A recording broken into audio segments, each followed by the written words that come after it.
All right, what's going on, you guys? Nick here with Nick Strength and Power. I hope you guys enjoyed the Olympia weekend.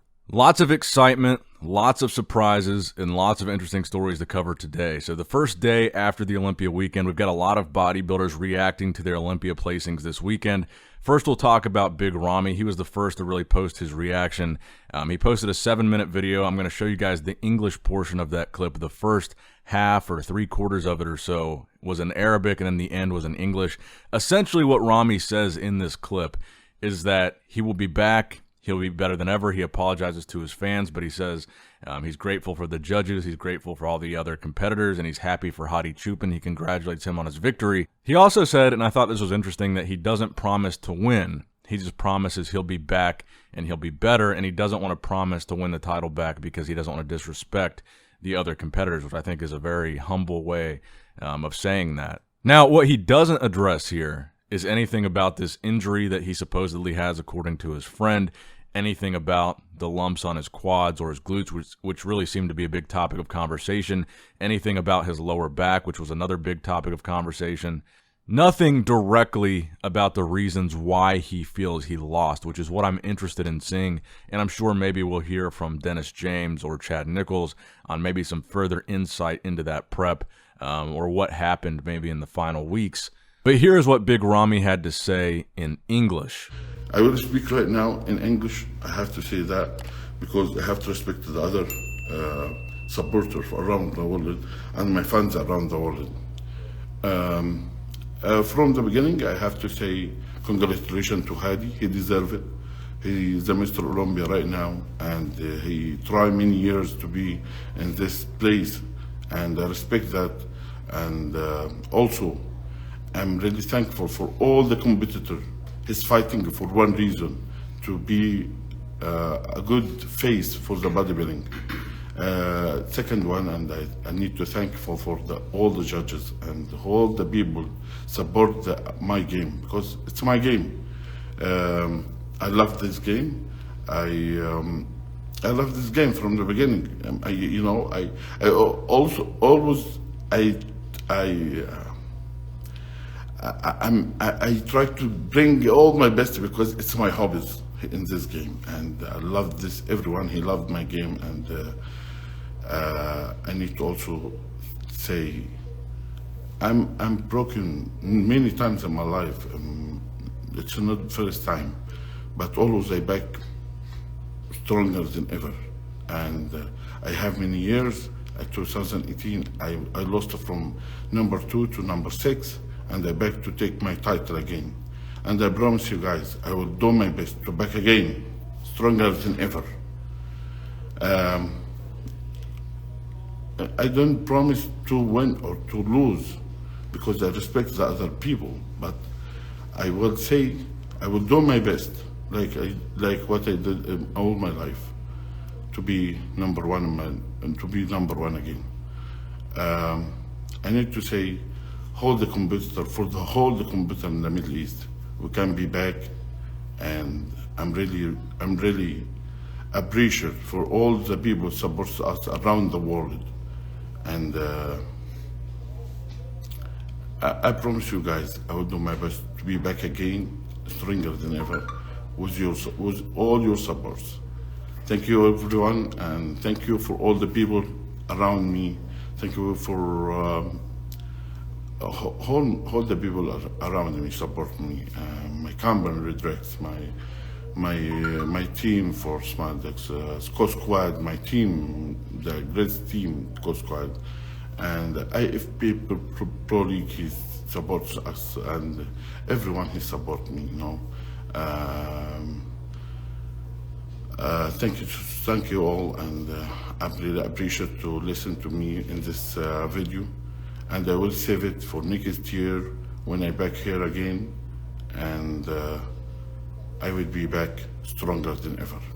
Love you all. I will do my best. Thank you so much. This is Big Ramy.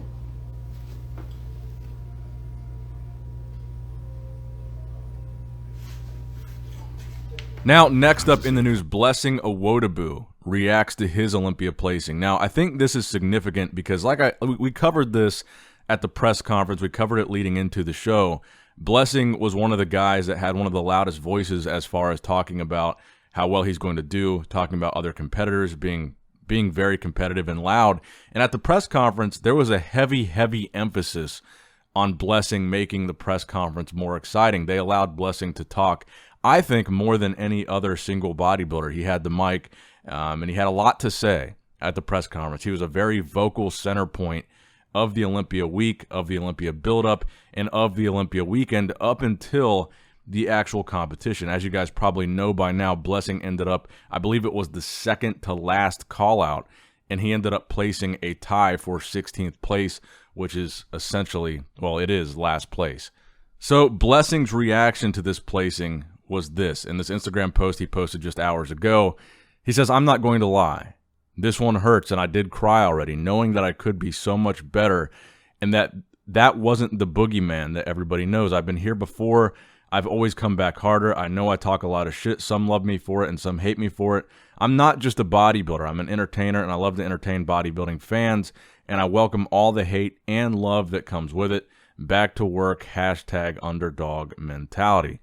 So I'm curious to see what your guys' thoughts are on the Blessing situation, because like I said, I felt like he did get an opportunity to talk almost more than any other bodybuilder at that press conference.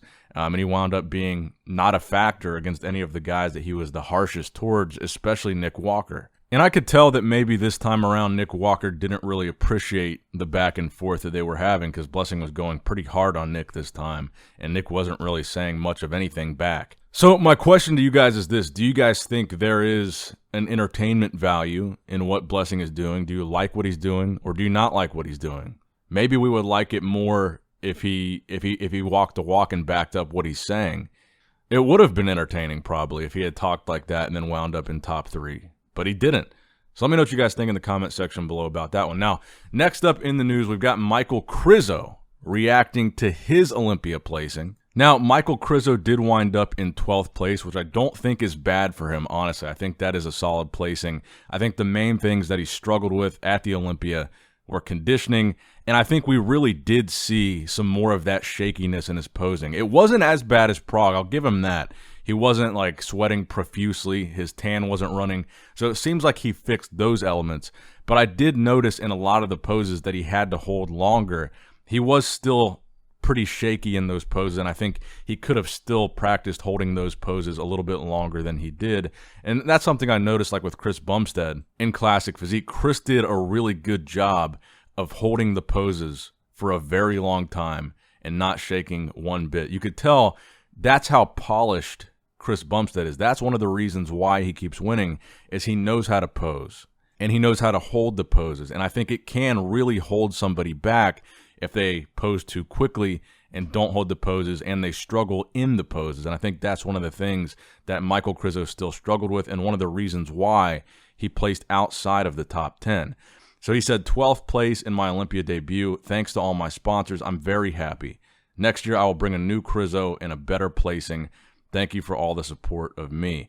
And I think also he posted on his Instagram story, a rough translation was that he's going to compete in another European show in 2023, closer to the Olympia. So I think he's saying in the fall again, and then try to qualify later in the season again and take some time off to make improvements in between now and then. But he does promise we will see him at the Olympia stage again next year.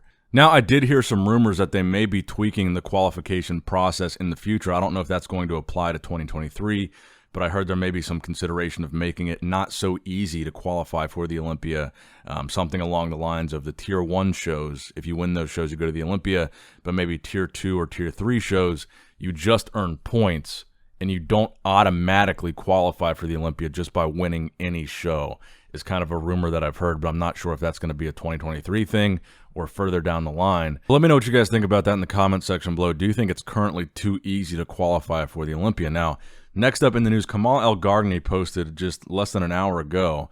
I'm not entirely sure what the caption means. So Kamal obviously took third in 212. He was one of the former 212 champs competing for that title in the absence of Derek Lunsford.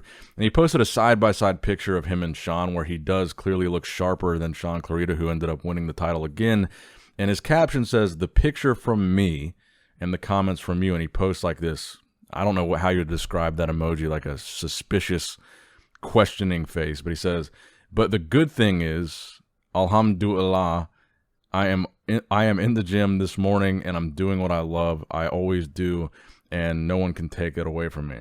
So I'm not sure if this was a shot at Shaun Clarita, because he clearly picked two pictures where he looks sharper than Shaun. And honestly, the picture he posted of Shaun is probably the worst picture I've seen from him from this weekend of Shaun. So I'm not sure if him and Shaun have some kind of beef, if Kamal was unhappy with the decision, but this seems to be a post not thrilled with the result of the show. Let me know how you guys interpreted this post in the comment section down below, because I didn't have a positive interpretation of it, and a lot of people have been tagging me in this.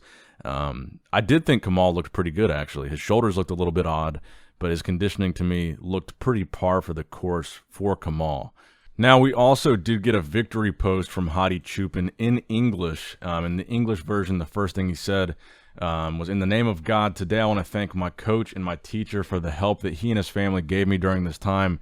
They were kind to me with all their heart, and we won this championship together. I congratulate my coach and my big brother for this championship. I hope he is happy. Thank you to my coach.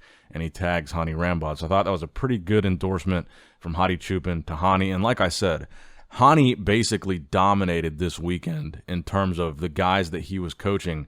Chris won Classic Physique, coached by Hani.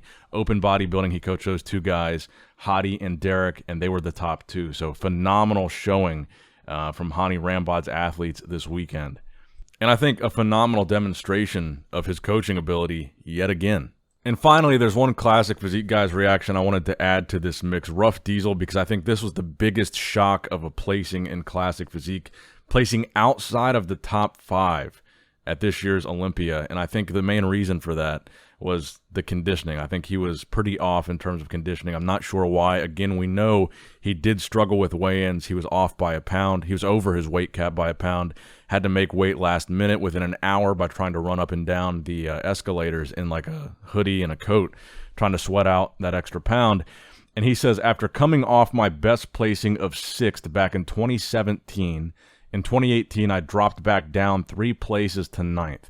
Instead of blaming others or circumstances, I took full responsibility and I fixed what needed fixing. And the next time I competed at the Olympia, I placed 2nd. I don't see setbacks as failures, but learning opportunities. I think this is some wise words from Ruff Diesel here. And he says, congrats to the top 5 and a better version of Ruff. We'll see you next year. And he puts a heart at the end of that. So I'm very curious to see or to hear what you guys thought about Ruff Diesel's placing at the Olympia. It was pretty surprising to me, but I don't think it was controversial. I did think he was off.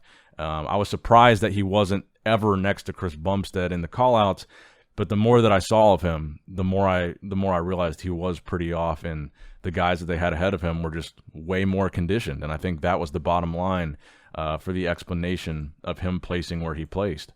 But that's going to wrap it up for the video today, guys. I hope you did, in fact, enjoy it. Make sure you leave a like on the video, subscribe to the channel for more videos like this one. And as always, I love you guys. I appreciate you guys. Nick Strength and Power, signing out.